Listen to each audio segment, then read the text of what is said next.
meus amigos, tudo bem com vocês? Estamos aqui reunidos hoje para a nossa aula de revisão para o nosso Enem. Espero que vocês aproveitem bastante esse momento em que vamos aqui realizar questões e em cima destas vamos fazer os ponderamentos e comentários pertinentes aos assuntos abordados em cada questão. Peço, antes de começar a nossa aula, que se você julgar que esse material é de boa qualidade para você, que você se inscreva e compartilhe esse vídeo com os seus amigos. Dessa maneira o YouTube irá compreender e entender que esse material é confiável e de qualidade e dessa maneira eu vou conseguir atingir ainda mais pessoas, ainda mais estudantes. Então vamos lá, galerinha. Preparei aqui para a gente então um compilado de 8 questões envolvendo as mais variadas áreas de cobrança de química no nosso Enem ao longo dos últimos anos. E a gente, como eu falei, vai fazer aqui os comentários os comentários que forem pertinentes e dar as últimas dicas para que todos possam se sair bem na prova. A primeira questão, ela vai trazer o seguinte, ó.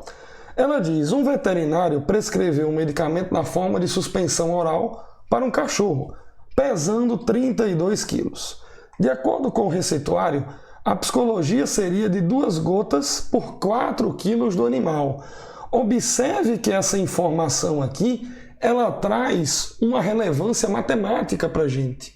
Que relevância é essa? Uma proporção direta entre quantidade de gotas do medicamento e o peso, né? A massa referente ao nosso animal, em cada dose. Aí ele continua: ao adquirir o medicamento em uma farmácia veterinária, o responsável pelo animal foi informado que o medicamento disponível continha o princípio ativo em uma concentração diferente daquela que fora prescrita pelo veterinário, conforme mostrado no quadro. Então vamos aqui para o quadro. Ó. A dose que foi prescrita pelo veterinário, o quadro mostra o seguinte, ó, concentração do princípio ativo. Olha o lance da proporção, como ele é importante. Miligramas por gota. Então significa dizer que o que foi prescrito pelo veterinário foi de 5 miligramas a cada gotinha. Só que o que estava disponível para o dono do animal comprar lá na farmácia era esse daqui, ó, um que trazia, perdão, uma quantidade, uma dosagem ligeiramente menor, 2 miligramas por gota. Então, o veterinário receitou uma dosagem, mas o que estava disponível era uma ligeiramente menor. E aí ele vai dizer para a gente o seguinte, ó, quantas gotas do medicamento adquirido o cachorro deve ingerir de modo que mantenha a quantidade de princípio ativo receitada. Primeiramente, galera, questões como essa daqui envolvem pura e simples proporcionalidades diretas. E essas proporcionalidades se resumem em regras de 3 simples. Não importa qual seja a temática, se é concentração, se é cálculo químico, enfim, a temática da proporção é sempre a mesma. É a gente buscar no texto proporções que ele atrela grandezas diferentes e, obviamente, buscar aquilo que ele está pedindo para nós no comando da questão. Então vamos lá. O que ele quer saber da gente aqui no comando da questão é o quê? É que você diga qual é o número de gotas do medicamento disponível que o cachorrinho deve ingerir para que ele alcance a massa ou a dosagem que o veterinário passou para ele. Então vamos lá. A gente começa aqui realizando o quê? Vamos começar pelo texto. Afinal de contas, o que ele trouxe aqui no texto para a gente foi o seguinte, ó, observe bem. Ele dá aqui para nós que a cada 4 quilos do animal, eu tenho uma dose prescrita de 2 gotinhas. Eu vou chamar gota de GT, beleza? Só que o animal pesa 32 quilos. Então, se o animal pesa 32 quilos, a quantidade de gotas que ele vai precisar ingerir é X. Então, eu vou descobrir aqui o número de gotas do medicamento que o animalzinho vai precisar tomar. Quando eu fazer a regra de 3 simples aqui, ó, 32 é 8 vezes mais do que 4. Então, o número de gotas aqui vai ser 8 vezes mais do que 2. Vai ter 16 gotas. Então, Esse é o número de gotas que o cachorrinho deve ingerir. Só que essa quantidade de gotas foi receitada de maneira indireta considerando essa dosagem aqui, ó. Então vamos fazer aqui duas coisas. A dosagem que foi prescrita, nos mostra que tipo de informação, hein? Ela tem uma concentração de 5 miligramas a cada gota. Ou seja, cada gotinha da dose prescrita vai ter uma massa de 5 miligramas. Só que o cãozinho vai precisar ingerir quantas gotas, hein? 16. Então, se ele precisa ingerir 16 gotas, na verdade, isso vai se traduzir com uma certa massa. Essa massa aqui eu posso calcular, chamo ela de X. Quando eu fizer essa continha, eu chego na massa de 80 miligramas. Essa, portanto, é a massa do medicamento que o cãozinho precisa tomar. Porém, essa massa aí terá que ser administrada no cãozinho com uma outra dosagem. Afinal de contas, a dosagem de 5 miligramas não estava disponível na farmácia para o dono do animal comprar. Ele vai ter que consumir essas 80 miligramas com uma dose ligeiramente menor. Ou seja, ele vai precisar, galera, já que a dosagem disponível é menor do que aquela que foi prescrita, então para alcançar os 80 miligramas, ele vai ter que consumir um número de gotas ligeiramente maior para poder alcançar os mesmos 80 miligramas. E aí como é que a gente descobre, hein, esse número de gotas? Afinal de contas, é isso que ele quer na questão. Então eu venho para cá, ó. A dose disponível para o cãozinho tomar estava na concentração de quanto? 2 miligramas por gota. 2 miligramas a cada uma gota. Qual que é a massa que o cãozinho precisa tomar, hein? 80 miligramas. Então, para tomar 80 miligramas, considerando essa concentração aqui, o número de gotas que ele vai precisar ingerir é X. Finalmente, eu vou descobrir aqui a resposta da questão, fazendo a regra de 3, a gente chega no número de gotas igual a 40. Então, vê como é uma coisa relativamente lógica. Óbvio, quando a gente já sabe o resultado final. Numa concentração maior, ou seja, uma concentração maior é aquela que tem mais quantidade de substância a cada gota, ele precisaria ingerir 16 gotas. Como a dosagem disponível tem uma concentração menor, então para poder alcançar aquela dosagem necessária, ele vai precisar tomar mais gotinhas. 40 é a resposta, isso está na letra C de casa. Beleza, meu povo? Vamos aqui então fazer a nossa segunda questão. A segunda questão, ó, é uma questão que vai envolver aqui a temática de cálculos químicos. E a gente não pode ir para a prova do Enem sem ter o domínio absoluto desta temática, que envolve, na verdade, proporção. Só que ela vai envolver uma proporção com uma grandeza muito especial e muito peculiar no mundo da química, que é a grandeza do mol. Vamos ler a questão, depois a gente faz o embasamento necessário. A questão diz assim: uma pessoa que toma de 8 em 8 horas um comprimido contendo 450 miligramas de ácido acetilsalicílico, que ele deu a fórmula aqui, terá ingerido após 24 horas um número de moléculas dessa substância igual a... Meus amigos, vamos lá. Os cálculos químicos, a parte de cálculos químicos, ela é sustentada, de uma maneira geral, matematicamente, por um tripé macroscópico. Esse tripé macroscópico é o que relaciona as grandezas das substâncias entre si.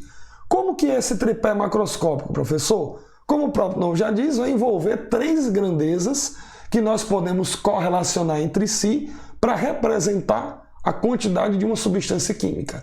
Como que são essas grandezas? É a grandeza do mol, a grandeza da massa e a grandeza relativa ao número de partículas que vai ter naquela porção de matéria. Matematicamente, nós temos a seguinte relação com números.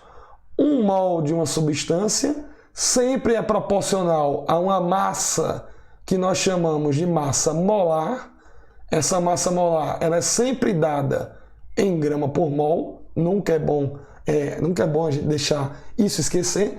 E esse 1 mol e essa quantidade em gramas que a substância vai fazer relação a 1 mol estará para um certo número de partículas, que nós conhecemos como constante ou número de Avogadro, que vale 6 vezes 10 elevado a 23 partículas. Então, com isso daqui, claro, as questões fornecem as massas molares das substâncias sempre. Não é algo que você precisa estar decorando. Com isso daqui, você fica preparado para relacionar mol, massa e número de partículas de quaisquer substâncias químicas. A substância que ele está trazendo aqui para a gente, meus amigos, quem que é? É o ácido acetil salicílico, que é uma substância molecular. A massa molar dele, observa aqui, ó, é 180 gramas. Então, se eu quiser, eu já sou capaz de estabelecer uma proporcionalidade daquele tripé macroscópico que a química tem: mol, massa e número de partículas. Como a massa molar é de 180 gramas para 1 mol, então a nossa relação para essa substância ficará assim, ó: 1 mol de ácido acetil salicílico é proporcional a uma massa molar de 180 gramas. Este 1 mol e essa massa molar também fazem proporção, fazem menção a uma quantidade de moléculas que vale 6 vezes 10 elevado a 23 moléculas. Pronto. Está montado o meu tripé macroscópico em cima da substância que ele está colocando para a gente na questão. Aí vem a junção deste conhecimento técnico com a nossa capacidade de interpretar as questões. O que ele está perguntando para você é quantas moléculas uma pessoa ingere por dia, afinal de contas um dia tem 24 horas, quantas moléculas uma pessoa ingere por dia, sabendo que ao longo desse dia a pessoa vai consumir 450 miligramas dessa substância a cada 8 horas. Então, vamos fazer o seguinte, vamos pensar aqui, ó, em um dia. Galera, em um dia, ou seja, durante 24 horas, quantos comprimidos essa pessoa vai tomar, hein? Pensa comigo, vamos bolar aqui a seguinte estratégia, só para a gente ir com um pouco mais de segurança. Vamos supor que a pessoa tome um medicamento exatamente à meia-noite, às 0 hora. Então, na meia-noite, ela tomou o primeiro comprimido de ácido acetil salicílico. Ela só vai tomar o próximo comprimido daqui a 8 horas, né? Afinal de contas, ele diz que toma de 8 em 8. Daqui a 8 horas, vai ser 8 da manhã. Então, de 8 da manhã, ele vai tomar o segundo comprimido. Daqui a 8 horas, vai tomar o terceiro comprimido, que vai ser às 16 horas ou às 4 da tarde. O próximo comprimido que a pessoa irá tomar vai voltar para as 0 horas. Só que aí, essas 0 horas já vai dar início ao segundo dia. Então, significa dizer que, na verdade, ao longo de um dia, ao longo de 24 horas, a pessoa consumiu 3 desses comprimidos. Beleza, pô? Ficou clara essa ideia aí? Então, se ele consumiu 3 desses comprimidos ao longo de um dia, ou seja, ao longo de 24 horas, ele consumiu 3 vezes a massa desse comprimido. 3 vezes 450 miligramas, que vai dar um valor para a gente de 1.350 miligramas, que em grama é a mesma coisa de 1,35. Então, essa foi a massa do medicamento consumida após 24 horas. Se eu tenho a quantidade em massa consumida após 24 horas, pensa comigo, eu tenho uma proporção matemática, ó, de massa e número de moléculas. Então eu posso usar essa relação matemática para descobrir aquilo que ele me quer da questão, que é o número de moléculas ingeridas no longo de um dia. Então, ó, 1,35 é a massa total que ele consumiu. Eu jogo essa massa aqui embaixo do 180 e para descobrir o número de moléculas, eu jogo o xizinho aqui embaixo do 6, 10 a 23. Fechando assim, ó, a nossa regra de 3 simples. Beleza, meu povo? O que vem a seguir é a boa e velha matemática básica. Tranquilo? Vamos lá. Como é que fica aqui? Resolvendo bem direitinho aqui, ó. Quando você fizer aqui 1,35 vezes 6 dividido por 180, isso daqui vai dar 0,045. E aí eu vou repetir a potência. Vezes 10 elevado a 23. Como, de acordo com as regras de notação científica, o número que antecedeu 10 tem que ser maior que 1 e menor que 10, eu vou andar com a vírgula 2 casas para a direita, vou aumentar o número de 0,045 vai para 4,5. Se eu aumentei o número, eu compenso isso diminuindo no expoente. O número de casas que eu andei é o número de unidades que eu vou diminuir. Eu andei 2 casas, então eu vou diminuir 2 casas. Ao invés de 23, ele vem para 21. Então essa fica sendo a quantidade de moléculas de ácido acetil salicílico que essa pessoa consumiu ao longo do dia. A gente encontra isso de novo na letra C de casa. Beleza, meu povo? Tranquilo aí? Vamos para mais uma questão. Vamos dar uma paginada agora na parte referente à cinética química. O ramo da química que estuda a dinâmica das transformações, como que a gente pode deixar uma transformação química de modo mais rápido ou mais lento e quais que são as implicações macroscópicas dessas relações no nosso cotidiano. A questão vai dizer assim, observe. Existem fatores que afetam a velocidade de uma reação química, tornando-as mais rápidas ou mais lentas. Com o objetivo de estudar esses fatores, um grupo de estudantes preparou os experimentos ilustrados nas figuras abaixo. Em todos os experimentos, uma amostra de ferro foi pendurada sobre um becker contendo uma solução de ácido clorídrico. A reação, aí ele deu aqui a equação que representa ela, ó, ferro, que está sobre a amostra de ferro metálico, reagindo com ácido clorídrico para formar aqui os produtos. Ocorrerá no momento da imersão da amostra de ferro na solução. Então perceba que o aparato aqui ele é bem simples. Nas soluções ele colocou o ácido clorídrico e pendurado aqui, ó, você vai ter as suas amostras de ferro. Perceba que há 2 detalhes experimentais a serem observados nessas experiências. Nessas 5 experiências que, na verdade, são a mesma transformação química, só que em condições experimentais diferentes. Observe que ele está trazendo aqui, meus amigos, as seguintes informações. O primeiro, ele disse que o ferro está sob a forma de filamentos, ou seja, fiapos de ferro, e a concentração de HCl, ó, olha a anotação aqui, ó, 0,1 mHCl. O que significa isso? 0,1 mol por litro de HCl. Ou seja, ele está dando para a gente aqui a concentração molar na qual o ácido clorídrico se faz presente e ele detalha como que a amostra sólida de ferro está presente. Aqui ele está na forma de filamentos, ou seja, é como se fosse o ferro mais esfarelado. Já na segunda amostra, observe, ó, que além da concentração de ácido clorídrico ser diferente, ser ligeiramente maior, ele está trazendo o ferro sobre a forma de uma esfera sólida. Ou seja, diferente do caso anterior, em que eu tinha o ferro esfarelado, eu tinha fiapos de ferro, agora eu tenho o ferro inteiro, eu tenho um pedaço sólido de ferro. E aí ele vai alternar essas 2 situações nos 5 experimentos. Ó. Amostra sólida, concentração de 1 mol por litro.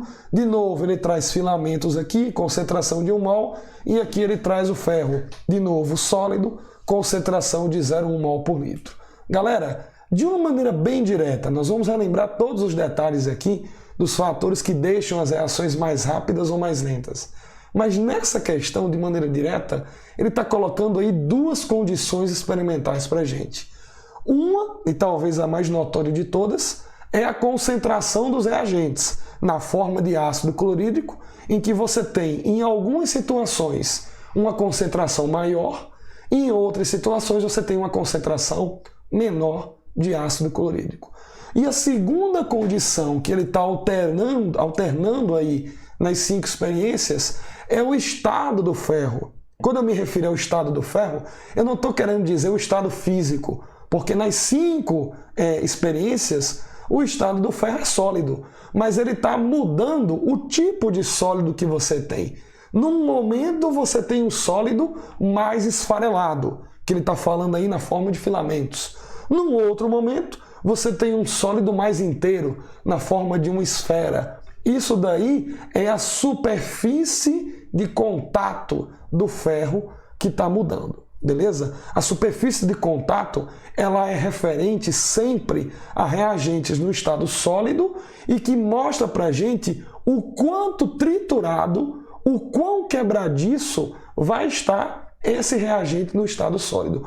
Quanto mais triturado, quanto mais quebrado tiver esse reagente sólido, significa dizer que maior vai ser a sua superfície de contato. Fechou? Então, vamos terminar aqui a questão e a gente dá um repaginamento maior dentro da cinética química.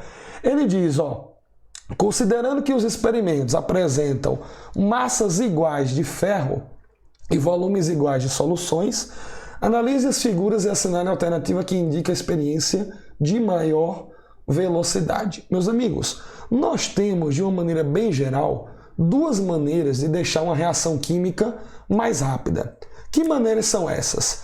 Eu posso tornar uma reação química mais veloz se eu aumentar o número de colisões entre as partículas, reagentes. Então, quanto mais colisões eu tiver entre as partículas, maior vai ser a velocidade da minha reação. Quais são as condições experimentais que podem proporcionar esse aumento de colisões? Nós temos algumas, eu vou citar aqui as principais.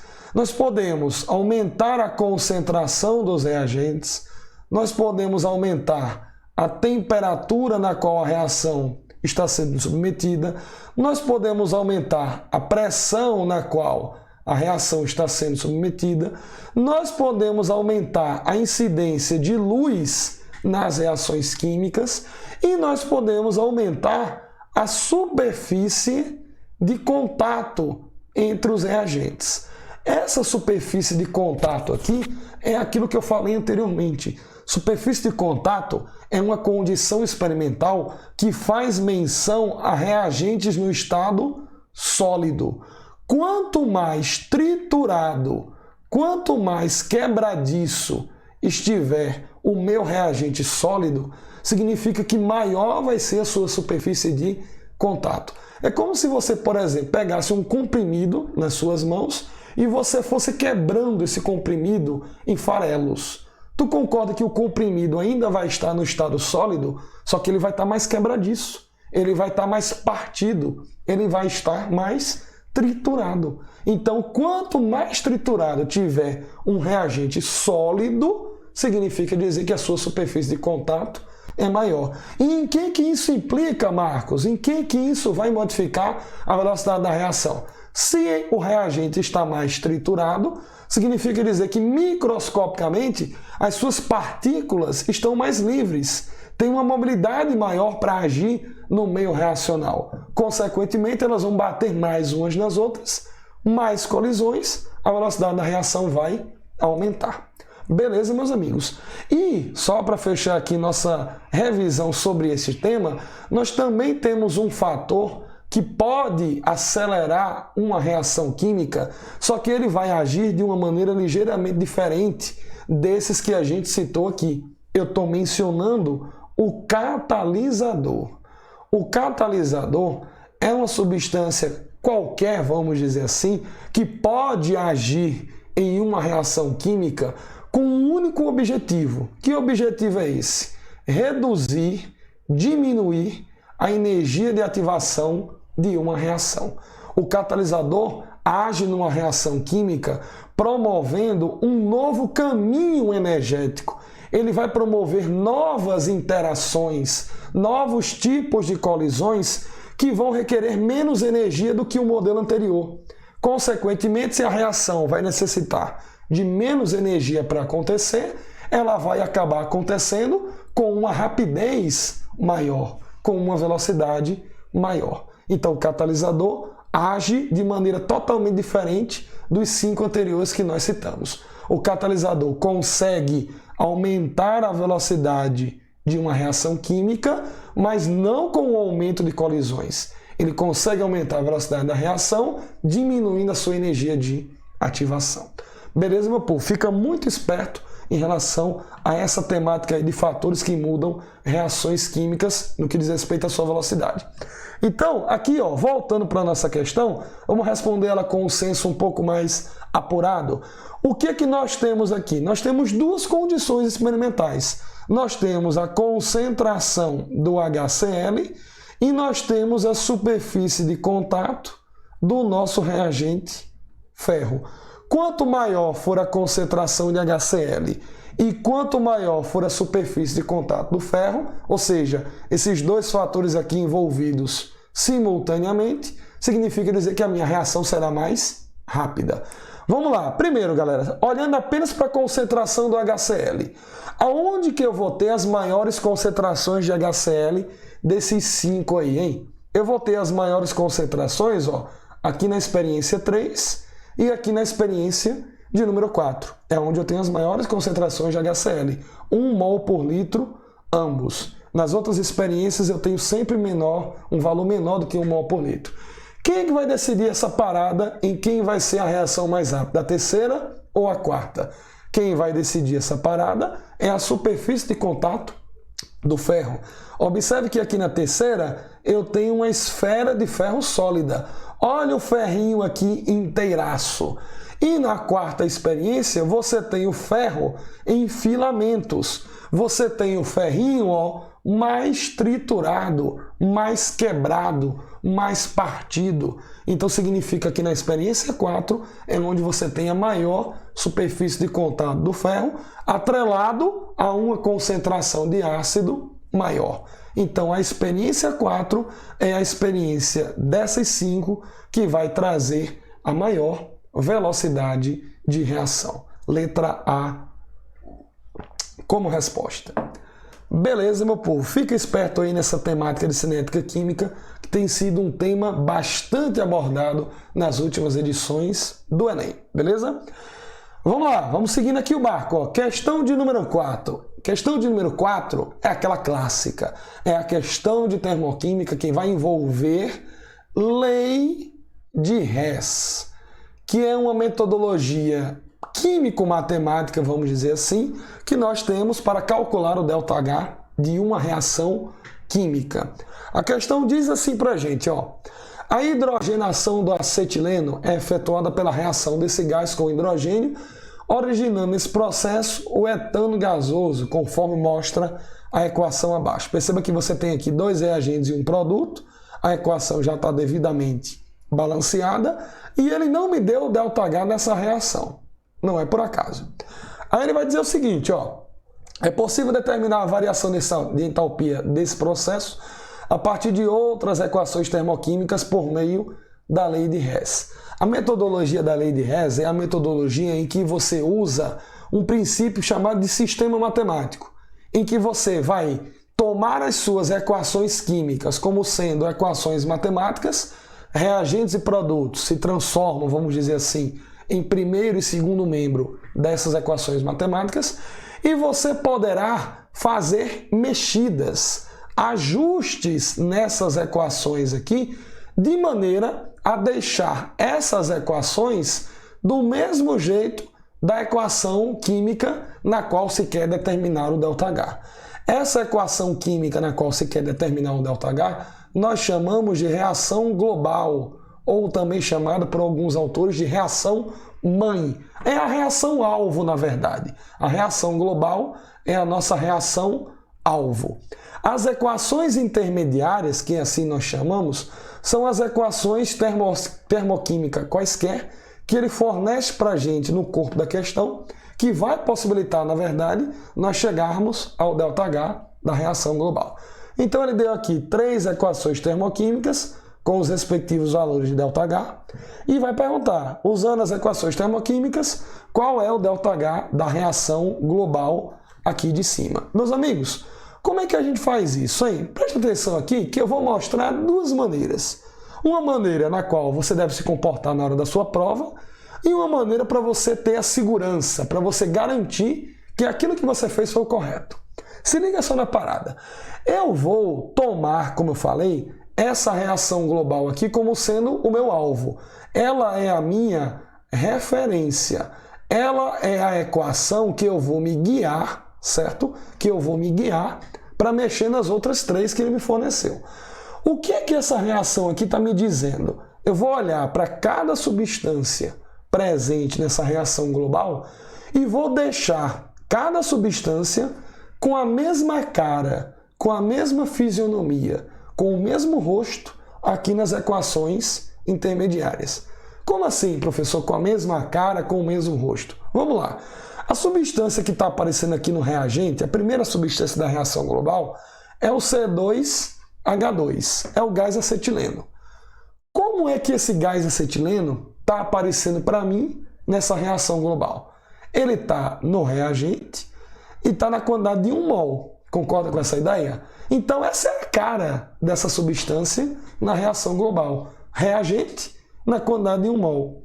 Quando eu for mexer nas equações aqui que me foram fornecidas, eu vou deixar o gás acetileno com essa mesma cara. Eu vou deixar ele no reagente e na quantidade de 1 mol. Se por acaso ele já estiver assim, beleza, não tenho nada o que mexer.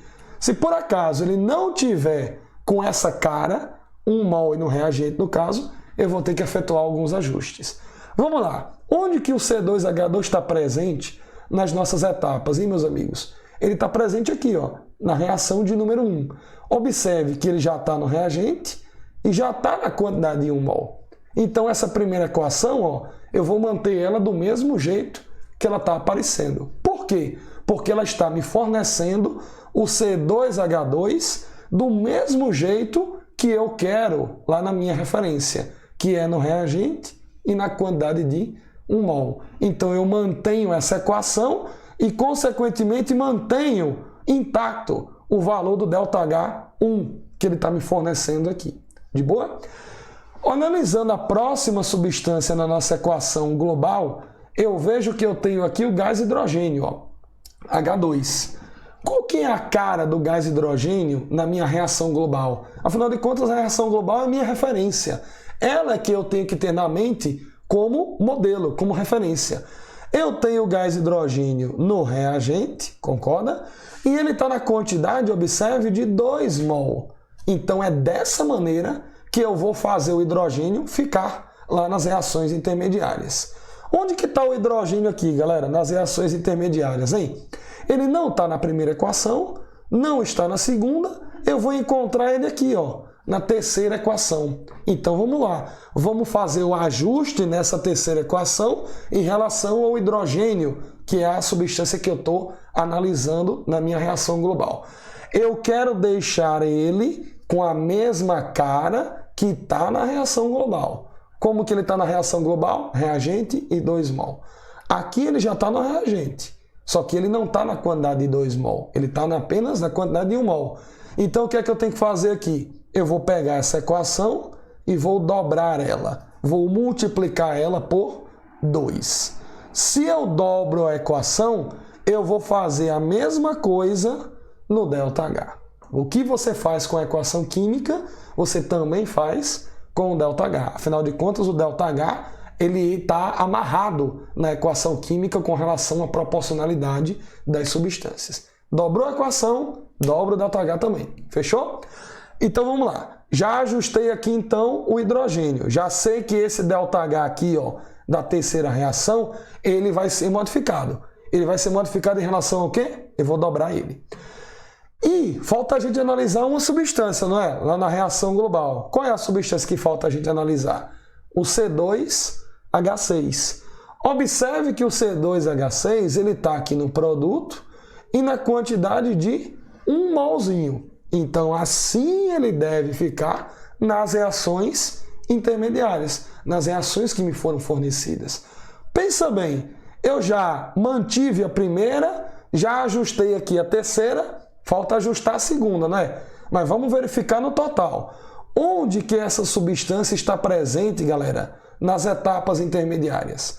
Observe que ela não está na primeira, não está na terceira, vai estar aqui na segunda.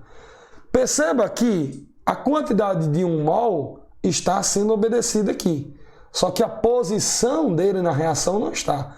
Aqui ele está no produto e aqui ele está no reagente. O que é que eu devo fazer então para deixar ele com a mesma cara, com o mesmo rosto da reação global? Eu vou inverter essa equação de número 2. Se eu inverto a equação, o que significa isso, hein? Mudar reagente e produto entre si. O que era reagente vira produto e vice-versa. O que era produto vira reagente. E o ΔH também vai ser, invertido. Eu vou mudar o sinal dele. Então, galera, vamos lá, fazer aquela ideia que eu havia falado no início da questão. A gente tem duas formas de se comportar aqui. Uma na hora da prova e uma para você ter a segurança de que o que você fez está correto. O que interessa para mim nessa questão é calcular o ΔH na reação. Então só importa para mim a parte numérica. Então eu vou fazer aqui a modificação com os valores de ΔH. Quanto que vai ficar cada valor de ΔH aqui, hein? A primeira reação eu não mexi nela. Então o primeiro ΔH eu não vou alterar. Vai ficar menos 1.301 kJ. A reação de número 2, qual foi o tipo de mudança que eu fiz nela, hein? Eu vou inverter, não é? Se eu vou inverter a equação 2, eu vou mudar o sinal do ΔH da mesma. Ao invés de ter um sinal negativo, ele vai passar a ter um sinal positivo, mais 1.561 kJ. E a reação de número 3, o que é que eu vou fazer com ela, hein, galerinha? Eu vou multiplicar ela por 2. Quando eu pegar menos 286 e multiplicar por 2, eu vou obter 576 negativos. Esses são os valores novos na qual esses ajustes vão me fazer trabalhar agora. Para eu calcular o ΔH da reação global, o que é que eu faço? Eu somo esses três valorezinhos aqui.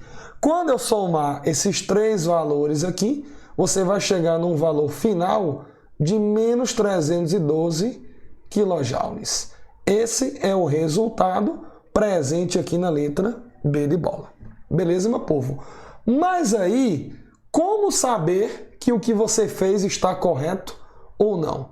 Vamos fazer o ajuste aqui nessas equações para ver se eu posso mesmo confiar nesses valores aqui. Do mesmo jeito que eu somei esses três valores de ΔH para determinar a reação global, eu vou pegar cada equação química ajustada e vou somar. Se o resultado dessa soma der a mesma reação global, então o que a gente fez está correto. Agora, se você tiver segurança de tudo isso que você fez aqui, obviamente que na hora da prova você para por aqui. Você não precisa fazer esse teste que a gente vai fazer aqui. Então vamos lá, vamos fazer o testezinho aqui bem rápido. Olha só, a primeira reação, o que é que eu vou fazer com a primeira reação? Nada, vou manter. Vou escrever ela aqui do mesmo jeito, C2H2 mais 5 meios mols, que dá 2,5, né, de O2, formando 2CO2 e água. A segunda equação, o que é que eu vou fazer aqui com a segunda equação? Eu vou inverter. O que era produto vem para reagente e vice-versa. Então vai ficar 3 águas mais 2CO2, formando C2H6 e 7,5 mol de O2. 7,5 mols é a mesma coisa de 3,5. E a última equação eu vou dobrar ela toda, né? Os números de mols eu vou multiplicar por 2. Então você vai ter 2 mol aqui, de hidrogênio, 2 mols aqui de hidrogênio, mais meio mol de O2 dobrado fica apenas 1, né? 1 mol de O2, não precisa botar quando o número for 1, produzindo 2 mol de água. Pronto. Vamos ver se o que a gente fez está correto. Eu vou somar essas três etapas aqui. Se o resultado for exatamente o mesmo da reação global, tudo que a gente fez está correto. Vamos lá, o que é que dá para simplificar aqui, hein, meu povo? Dá para simplificar, observe, de cara os CO2. Eu tenho 2 mol de CO2 aqui no produto, 2 mol de CO2 no reagente. Mesma quantidade de lados opostos, cancela, não sobra nada. As moléculas de água, observa as moléculas de água. Eu tenho 3 aqui no reagente, concorda com isso? E no produto, ó, eu tenho uma molécula de água aqui na primeira equação e uma molécula de água e 2 moléculas de água, perdão, na terceira equação. Então, considerando todas as reações, eu tenho 3 no reagente e 3 também no produto. Uma na primeira e 2 na segunda. 3 de um lado com 3 do outro, voa totalmente. Não sobra nenhuma molécula de água para contar a história. O que dá mais para eu simplificar aí, hein, galera? Dá para eu simplificar os oxigênios. Cuidado que está de maneira um pouco mais chata por conta da fração, mas ainda assim eu consigo fazer. Olha só, 5,5 mol de oxigênio no reagente, com mais 1 mol de oxigênio aqui nesse reagente da terceira. 5,5 mais 1 vai dar um total de 7,5. E é justamente 7,5 mol que eu tenho aqui no produto. Então, todos esses oxigênios, ó, podem ser cancelados. O que é que vai sobrar aí para contar a história, hein? Vai sobrar no reagente da primeira C2H2, no reagente da terceira sobra 2 mols de gás hidrogênio e no produto, o único produto que sobrou é o C2H6. Essa equação aqui é justamente a nossa equação global. Então, todas essas mexidas que fizemos aqui estavam corretas, o nosso resultado aqui vai estar correto também. Como falei, esse teste aqui que a gente fez, ele não é extremamente necessário quando você tem a segurança dos ajustes que foram feitos aqui com os valores de ΔH. Beleza, meu povo? Essa foi a nossa questão sobre lei de Hess. Vamos para a próxima aqui, ó. A próxima questão vai trazer um tema bem interessante, bem cotidiano e bem marcante no Enem, que é a eletroquímica. Diz assim, ó, a energia liberada em uma reação de oxirredução espontânea, se é uma reação de oxirredução espontânea, pode ser usada para produzir energia elétrica. É um princípio utilizado nas pilhas e baterias. Pode ser usado para realizar trabalho elétrico. O dispositivo químico montado, pautado nesse conceito, é chamado de célula voltaica, célula galvânica ou mesmo pilha. Uma pilha envolvendo alumínio e cobre pode ser montada utilizando como eletrodos metais e soluções das respectivas espécies. As semi-reações de redução dessas espécies é mostrada a seguir. Uma coisa que é bem batida e bem peculiar da gente observar é que sempre nessas questões que envolvem eletroquímica, sempre ele mostra para a gente somente reações ou semi-reações de redução. E a gente sabe que num processo eletroquímico eu vou ter um processo de oxirredução. O que significa isso? Que uma espécie estará se oxidando e outra espécie estará se reduzindo. Mas ele sempre vai insistir no corpo da questão em trazer apenas semi-reações de redução. Então a gente já desconfia, já sabe de cara, de saída, que dessas 2 semi-reações de redução que ele está trazendo aqui, uma delas não vai se manter como redução. Uma delas terá que ser necessariamente invertida. Qual que será invertida? A gente diz daqui a pouco. Aí vamos lá. Considerando todos os metais necessários para a montagem da pilha de alumínio e cobre, nas condições padrão ideais e tal, e as semi-reações de redução fornecidas, a força eletromotriz, que nós apelidamos de FEM, força eletromotriz, que é, na verdade, a diferença de potencial, a DDP de uma pilha, e o agente redutor são, respectivamente. Então, ele está querendo saber 2 coisas de nós. Quanto que vale a DDP da pilha, ou seja, a força eletromotriz, e quem é esse danado desse agente redutor. Meus amigos, vamos começar aqui, nosso relembre, com o que há de mais simples. Quando a gente vê uma pilha, o que a gente observa de cara nela, hein? A gente observa de cara os polos. Concorda com isso? O polo mais e o polo menos. O polo negativo e o polo positivo. Então vamos começar aqui relembrando eles.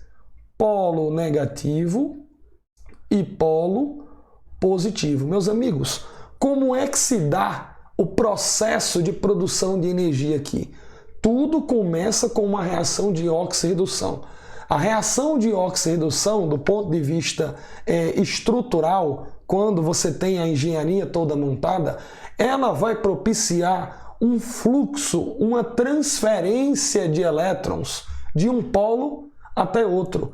E como que se dá essa transferência de elétrons, hein? A transferência de elétrons sempre se dá dessa maneira, do polo negativo para o polo positivo. É assim que se comporta a transferência de elétrons num processo de uma pilha ou de uma bateria. Aí começa todos os nossos termos que são convenientes aqui nesse tópico da eletroquímica. O polo negativo da pilha, nós podemos chamar a ele de ânodo. E o polo positivo, nós podemos chamar ele de cátodo. Qual que é o tipo de reação ou de semi-reação que vai acontecer em cada um? No ânodo acontece o processo de oxidação do material lá presente, enquanto que no polo positivo acontece o processo de redução do material lá presente, ok? Existe até um macetezinho para a gente lembrar dessas denominações aqui, ó, que é o chamado CRAL. O que significa isso, professor? CRAL. Cátodo reduz, ânodo oxida.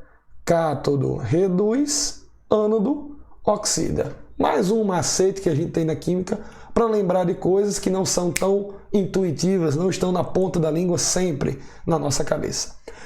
Quem sofre oxidação, meus amigos, é porque vai provocar a redução da outra espécie. Então, esse camarada que sofreu oxidação, a gente pode chamar ele de agente redutor. Agente redutor. Agente redutor é porque ele vai provocar a redução do outro lado. E esse camarada aqui que sofreu redução, a gente pode chamar ele de agente oxidante. Por quê? Porque ele vai provocar a oxidação da outra espécie. Oxidação e redução, um não acontece sem o outro. Um tem que depender do outro para ocorrer, beleza? E para a gente encerrar aqui essa revisãozinha, ó, o polo que é o negativo, que é onde sofre a oxidação está relacionado, galera, com o desgaste, com a corrosividade. Então significa dizer que essa oxidação vai levar a uma perda de massa. Então a massa do eletrodo vai diminuir. A massa diminui. Enquanto que do outro lado, a substância, né, o eletrodo que vai sofrer redução, é porque ele vai ter um incremento de massa. Então significa dizer que a massa ela aumenta. Eu sei o que você deve estar pensando agora, professor. Como é que pode? Se ele vai sofrer redução, como é que a massa vai aumentar, hein? Esse termo oxidação e redução, eles não estão associados à massa. Eles estão associados, na verdade, à carga elétrica daquele eletrodo. Oxidação significa dizer que vai haver um aumento da carga elétrica. Carga elétrica é essa que a gente chama de NOx. Enquanto que a redução significa dizer que haverá uma diminuição da carga elétrica, haverá uma diminuição do NOx. Então, oxidação e redução estão diretamente relacionados com a carga que vai mudar em cada um desses eletrodos. Beleza, meu povo? Então, isso é o que nós temos para comentar nessa parte de pilhas. Aplicando isso na questão, como é que a gente descobre quanto que vale a DDP e quem é esse agente redutor no caso dessa pilha? Primeiro, galera, existe uma maneira, na verdade duas, de eu calcular a DDP de uma pilha. Eu vou mostrar aqui a maneira mais direta. Qual que é essa maneira mais direta? A maneira mais direta é você pegar os dois potenciais de redução que ele vai lhe fornecer na questão, e aí você faz o potencial de redução maior menos o potencial de redução menor. Beleza? Deu para entender essa anotação que eu coloquei aqui? Ó? Setinha para cima é porque é o maior, setinha para baixo é porque é o menor. Potencial de redução maior menos o potencial de redução menor. Como é que fica aqui, hein? Quem desses dois tem o maior potencial de redução? É esse daqui, o do cobre. Então você vai ter o potencial dele, 0,34, menos o potencial de redução menor, que no caso é do alumínio, que vale menos 1,66. Então, eu preciso me lembrar do jogo de sinal. Menos 1,66. Fazendo o jogo de sinal aqui, menos com menos fica mais. 0,34 mais 1,66, isso daqui vai dar 2 volts. Essa, portanto, é a DDP da nossa pilha. É a força eletromotriz da nossa pilha. Então, só em fazer isso daí, nós ficamos ou com a letra A ou com a letra B de bola, mas a gente não consegue resolver tudo, porque a gente não sabe ainda quem é um agente redutor. Como que a gente descobre, meus amigos? Lembra daquele lance que eu falei no início da questão? Que dessas duas reações, uma a gente vai ter que inverter? Qual que a gente vai ter que inverter? Para a gente não ficar apenas decorando, o significado do potencial de redução é, na verdade, a tendência que aquela espécie vai ter de sofrer redução. Então significa dizer que esse valor aqui de menos 166 e esse valor de mais 0,34, eles estão querendo mostrar, em termos de magnitude, vamos dizer assim, a capacidade ou a tendência que cada uma dessas substâncias tem para sofrer redução. Dessas duas substâncias, obviamente uma delas tem uma capacidade de se reduzir maior do que a outra. Qual que é essa substância? É quem tiver o maior potencial de redução. Então, por esses dois valores aqui, nós temos a ideia de que o cobre tem uma tendência de se reduzir maior do que a do alumínio.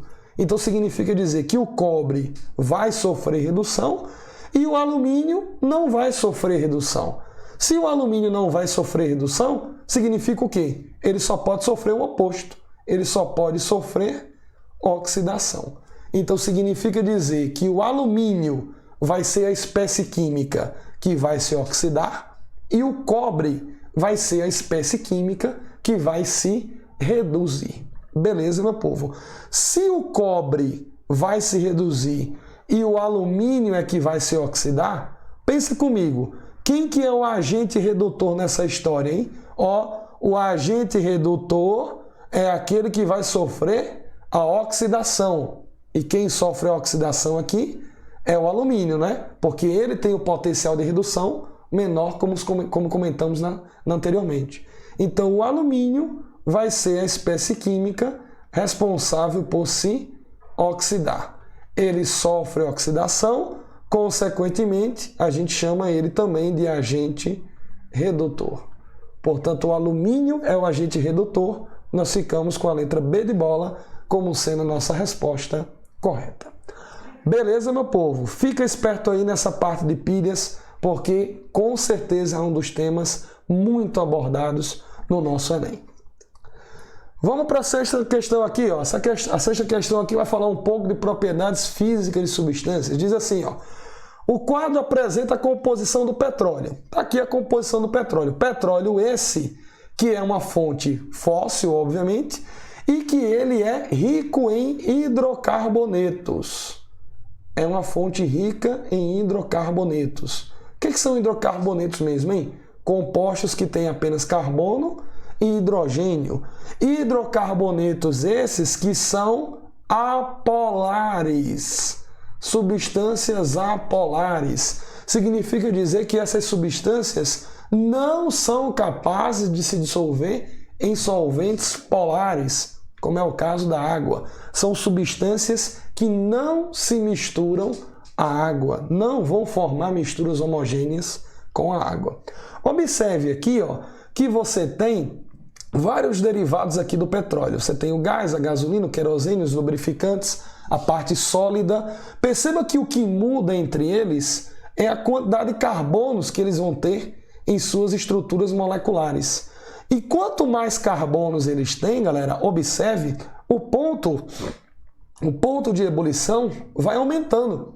Então isso prova o que pra gente, hein? Isso prova que quando a gente analisa apenas o critério da cadeia carbônica dos compostos orgânicos, tomando como base que todos são hidrocarbonetos, quanto maior a cadeia carbônica, significa dizer que a massa vai ficando grande. Concorda com isso? Um hidrocarboneto com 12 carbonos, com certeza, é mais pesado do que um com 5 carbonos. Então, quanto maior a massa de uma estrutura molecular, significa o quê? O ponto de ebulição vai aumentando. Isso é o que nós observamos de maneira experimental. E isso daí ajuda a gente, galera, deixa eu colocar isso aqui mais embaixo.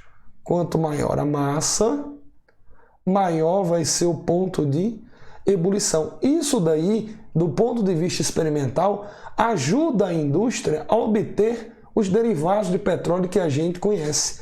A gente obtém os derivados de petróleo numa simulação parecida com o desenho que está se apresentando aqui, que é a coluna de fracionamento ou coluna de destilação, já meio que entregando a resposta, que é a maneira experimental na qual esses derivados são obtidos.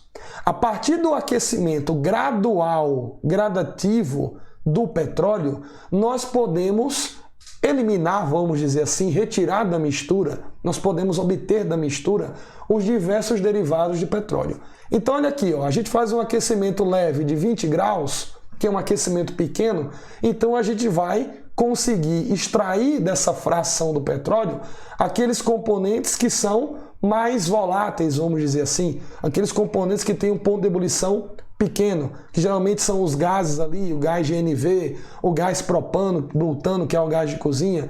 À medida que a gente vai aquecendo o petróleo, a gente vai obtendo os outros derivados que vão ter pontos de ebulição maior. Então, essa técnica experimental aí envolve o aquecimento gradativo da mistura. O petróleo é uma mistura de vários componentes e esse aquecimento gradativo faz com que os derivados, as substâncias inerentes do petróleo, sejam retirados passo a passo, um de cada vez. Isso daí é característico do processo que nós chamamos de destilação fracionada, em que o aquecimento aqui ele é realizado não de uma vez, ele é realizado gradativamente, por isso o nome fracionado, e gradativamente também nós vamos retirando as frações derivadas do petróleo.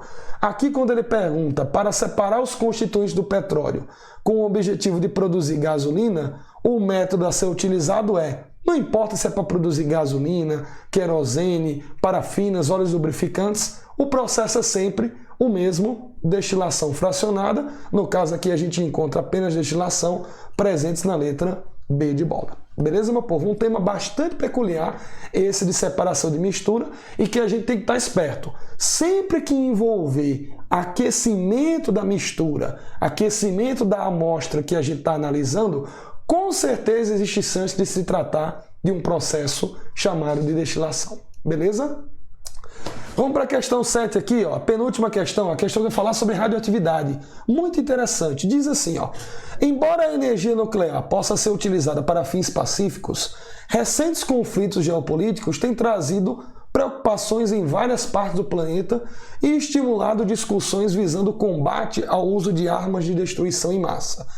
Além do potencial destrutivo da bomba atômica, uma grande preocupação associada ao emprego desse artefato bélico é a poeira radioativa deixada após a bomba ser detonada. A gente teve, vários episódios, vamos dizer assim, marcantes na nossa história, marcantes para o lado do mal, obviamente, que foram as bombas que explodiram em Hiroshima e Nagasaki, que, além de ter um alto poder destrutivo só na explosão, espalhou ali uma onda de radiação que, inclusive, são sentidos até os dias atuais. E ele vai perguntar qual que é o processo envolvido na detonação dessa bomba. Meus amigos, nos processos nucleares, de uma maneira geral, nós temos dois tipos de reação nuclear que envolvem grande quantidade de liberação de energia. E esses processos, nós precisamos dominar eles. Um processo, como você está observando aqui na ilustração, é o da fissão nuclear. O processo da fissão nuclear é um processo que vai envolver a quebra de um núcleo radioativo.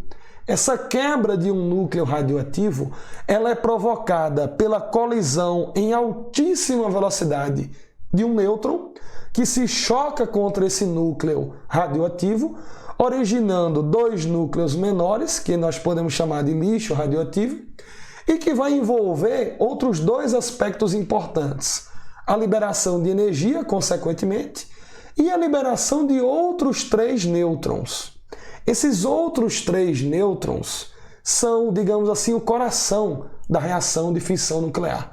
Porque esses novos nêutrons que são produzidos, eles vão ter a capacidade de dar sequência na reação de fissão, que nós chamamos de reação em cadeia. É como um efeito cascata, um efeito dominó.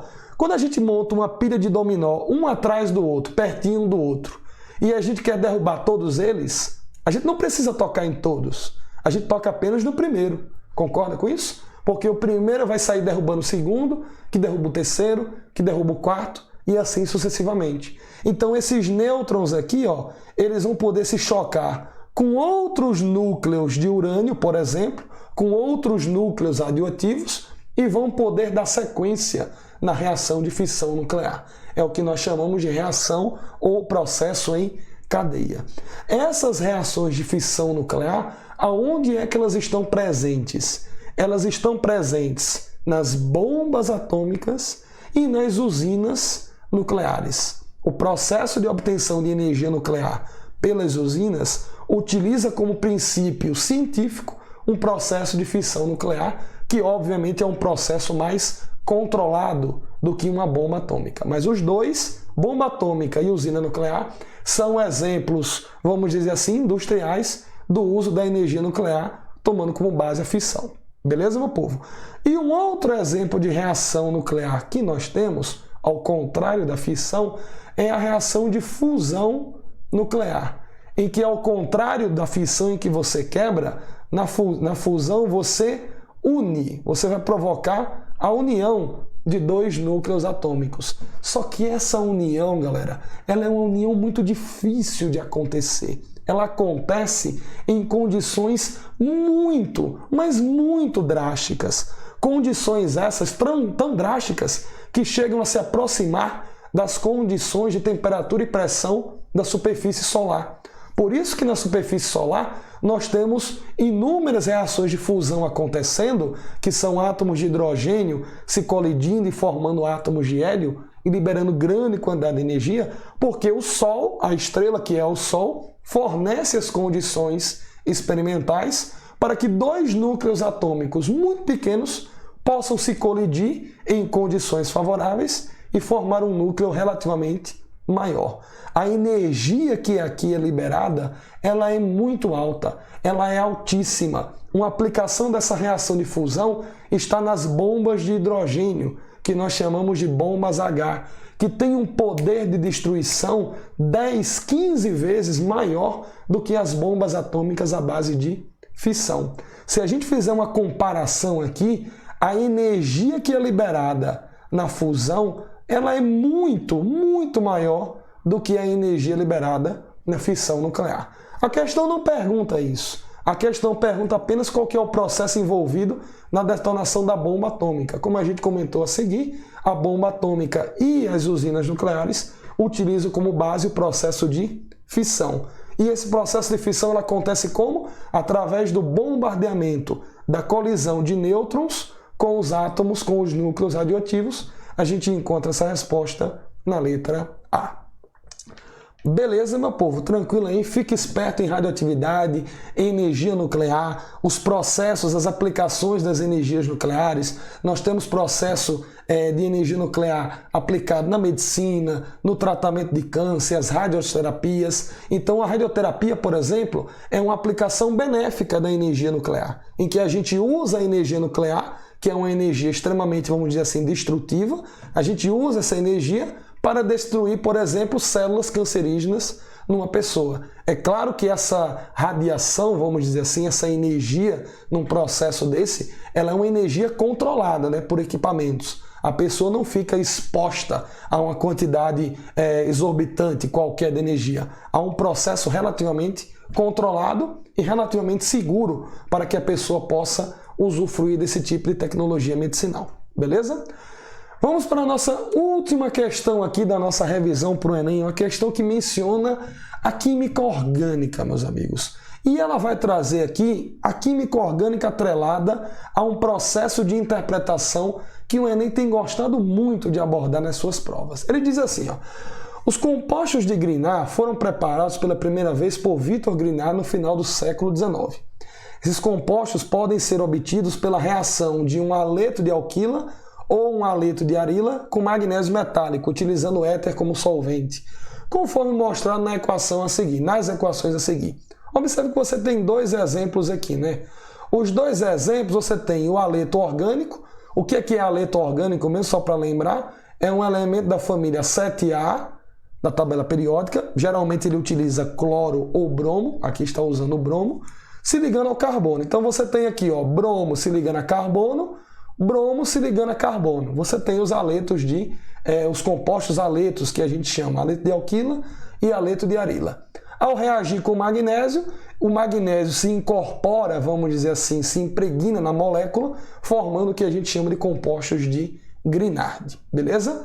E aí ele vai continuar. Esses compostos podem ser úteis, por exemplo, na preparação de álcoois, a partir de cetonas ou aldeídos, conforme mostrado na equação abaixo. Então você pode usar aqui um haleto orgânico junto com um aldeído ou uma cetona, isso daqui pode ser um ou outro, né? É a representação genérica, para produzir aqui, ó, um álcool, grupo OH ligado a carbono saturado, ele produz um álcool. Então ele está dando aqui, não há nada do que você ter que decorar, é uma informação que ele está trazendo para a gente na questão, beleza?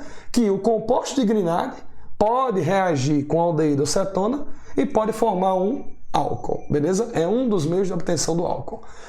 E aqui ele vai dizer algo mais para a gente. Olha só o que ele vai dizer aqui, meu povo.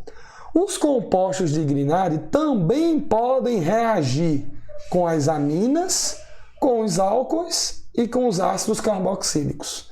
Então, além deste exemplo que ele trouxe pontual aqui para nós, do composto de Grignard reagindo ou com aldeído ou com cetona, para produzir outra substância, perceba que houve a formação de outra substância aqui. O composto de Grignard, a molécula de Grignard foi consumida no reagente. Além dele poder reagir com aldeído ou com cetona, ele também pode reagir com amina, com álcool e com ácido carboxílico.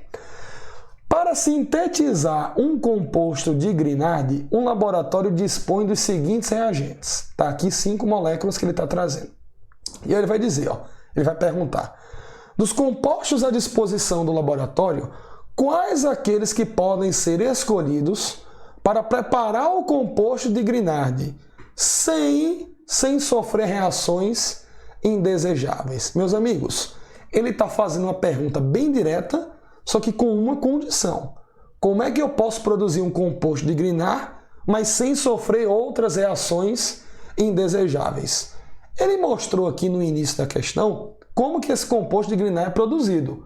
Ele é produzido quando você tem um haleto, né, halogênio ligado a carbono, que vai reagir com magnésio.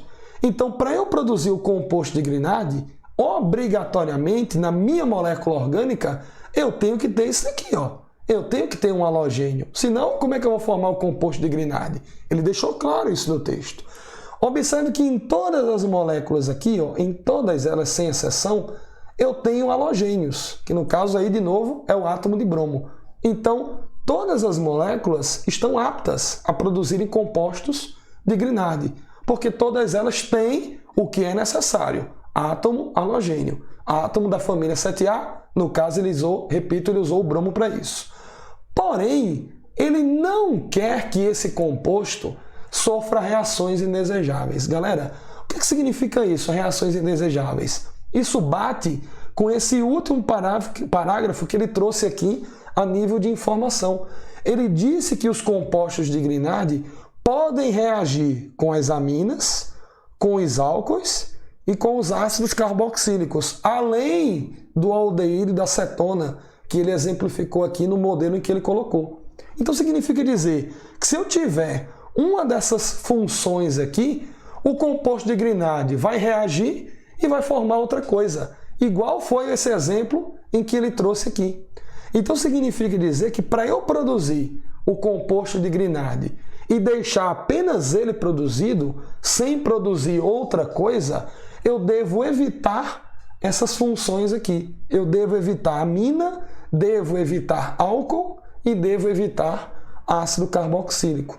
Então vamos lá, vamos ver quais são as funções que estão espalhadas aí por essas funções eu já sei que em todas elas eu tenho o haleto, que é o que eu preciso para formar o composto de Grignard. Só que eu quero formar, repito, o composto de Grignard sem que ele sofra essas outras reações sucessivas, vamos dizer assim. Aqui no primeiro composto, observe, você tem o oxigênio se ligando entre carbonos. Você tem a função aqui que é denominada de éter.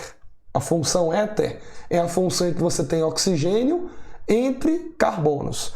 Por favor, não confunda éter com éster, porque no éster você também tem oxigênio entre carbonos, só que um dos carbonos vai ser carbono de carbonila. Isso aqui é um éster e isso aqui em cima é um éter. Fique esperto nisso daí, beleza? Aqui no composto 2, olha que maldade ele traz pra gente, ó. CO2H. O que significa isso, hein? CO2H. CO2H é um jeito condensado dele mostrar essa função aqui, meu povo. C-O-O-H.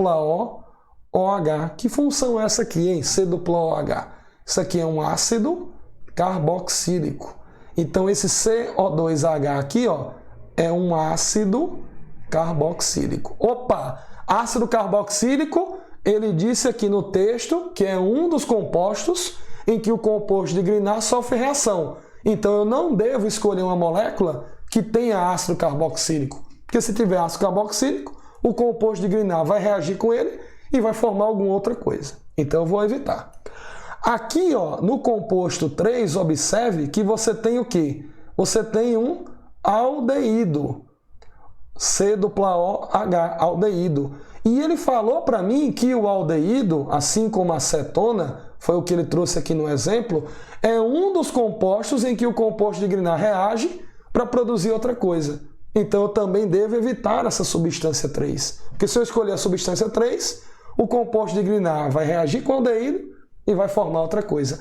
Deu para perceber que essa questão aqui é uma dentre tantas que o Enem gosta de colocar, que envolve algo simples na química orgânica, como determinação de função, com algo extremamente sofisticado, que é a interpretação de texto. Nada disso daqui, composto de Grignard, reage com isso, forma aquilo, nada disso você precisa saber previamente. Nada disso você precisa decorar. É uma coisa que está no texto. É apenas a gente ler e ter a interpretação do que ele está querendo mostrar para a gente. Percebe? O composto 4. O composto 4, observe, ele só tem o bromo, só é o haleto. Não tem nenhuma outra função indesejável. Então, o composto 4 pode ser uma molécula em que eu utilize para formar apenas o composto de Grignard. E no composto 5, ó, eu tenho NH2 ligado a carbono. Eu tenho a função chamada de amina. Cuidado para você não confundir a função amina com a função amida. Porque na função amida você também tem nitrogênio ligado a carbono, só que vai ser um carbono de carbonila. Isso daqui seria uma amida, beleza? Então, o composto 5 também traz uma substância que ele disse para mim no texto, olha aqui a aminazinha, ó, que ele disse para mim no texto que o composto de Grignard sofre reação. Então, eu também não devo escolher essa molécula 5. Qual molécula que eu vou escolher, então? A molécula 4, que só tem o haleto, e eu posso escolher a molécula de número 1, porque a molécula de número 1, ó, vai ter a função éter. Em nenhum momento ele disse no texto que a função éter reage com o composto de Grignard para formar alguma outra coisa. Então, as moléculas 1 e 4 são moléculas livres de funções que vão reagir com o composto de Grignard. Significa dizer que se eu reagir o magnésio com esses compostos aí, eu formo somente o composto de Grignard. Eu não vou formar outras substâncias. 1 e 4 é a nossa resposta. A gente encontra isso na letra D de dado. Meus amigos, chegamos ao final então da nossa aula, da nossa revisão para o Enem. Espero que vocês tenham gostado. Se você gostou, se você acha que esse material é de qualidade, então se inscreva no nosso canal, curta esse vídeo para que, repito, o YouTube possa entender que se trata de um material relevante e de qualidade e não deixe de nos acompanhar nas redes sociais do nosso Instagram. Um grande abraço a todos, fiquem com Deus e uma excelente prova para todo mundo. Valeu, valeu, tchau, tchau.